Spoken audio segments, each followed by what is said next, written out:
ఎవరు బాబు?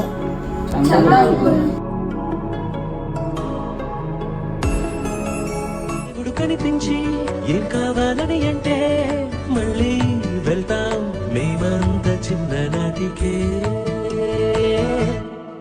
ఆ రోజులు మళ్ళీ రావు, ఈ రోజులా కానే కావు.